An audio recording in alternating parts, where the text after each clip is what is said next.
তো যখন আমাকে কেউ জিজ্ঞেস করে উন্নত রাষ্ট্র আপনি কেন চান না, সেক্ষেত্রে আমি ছোট্ট কিছু কারণ বের করলাম। যদি আমার এই কারণগুলোর সাথে আসলে সবার মিলবে না, সেক্ষেত্রে প্রথম কথা হচ্ছে যে উন্নত রাষ্ট্রগুলোর মধ্যে আমি বিশেষভাবে দেখলাম, অর্থাৎ যে কয়টা দেশ ভ্রমণ করলাম এর সাথে সাথে অন্যান্য দেশের অন্য বন্ধুদের এবং অন্য আত্মীয় স্বজনদের অভিজ্ঞতা থেকে বলছি, ওই দেশের মানুষগুলো মেশিন হয়ে যায়। ওয়ান কাইন্ড অফ উন্নত রাষ্ট্রের মানুষগুলো মেশিন হয়ে যায়। তাদের জীবনে নিজেদেরকে সাকসেসফুল করার জন্য তারা এত বেশি ব্যস্ত হয়ে যায়, তাদের নিজস্ব ভেতরের ইনার যে সত্তা, সেই সত্তাকে তারা ভুলে যায়।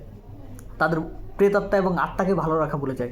তারা আত্মীয় স্বজনের সাথে যে গেট টুগেদার, আনন্দ উল্লাস, বসে কথা বলা, তারা এটাকে সময়ের অপচয় মনে করে। তো মানুষের প্রতি মানুষের যে দরদ, সে দরদের একটা কমতি চলে আসে। আপনি দেখবেন যে উন্নত রাষ্ট্রের মধ্যে, আমি জানি না এটা আদৌ কতটুকু সত্য, কেউ যদি অ্যাক্সিডেন্ট হয়ে পড়েও থাকে, আগে পুলিশ আসবে বা আগে হচ্ছে কোনো একটা প্রশাসনের মানুষের, দেন হচ্ছে তাদেরকে চিকিৎসা। কিন্তু বাংলাদেশে আপনি দেখবেন, বা যেগুলো অউন্নত দেশ, কেউ যদি অসুস্থ হয় খুব দ্রুত তাকে পানি খাওয়ানো হয়, তাকে ধরা হয়, তার চিকিৎসার ব্যবস্থা করা হয়।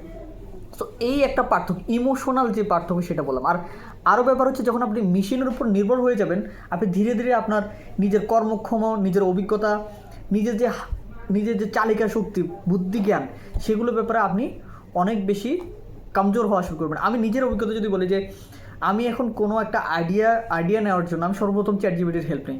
এর আগে আমি যা করতাম, আমার যারা মেন্টর আছে, আমার যারা পরিচিত আছে, আত্মীয় স্বজন বা যে কাউকেও আমি ফোন দিতাম, অভিজ্ঞতা নিতাম, কল দিতাম। যদিও ব্যাপারটা অনেক সহজ হয়ে গেছে, তবে যার সাথে আমি কথা বলতাম তার সাথে আমার সম্পর্কের গতিবিধি উন্নতি হতো। বাট এমন হয়েছে এখন আমরা আমাদের খুব কাছের মানুষকেও একটা কল দেওয়ার সময় পাই না, কাজ ছাড়া।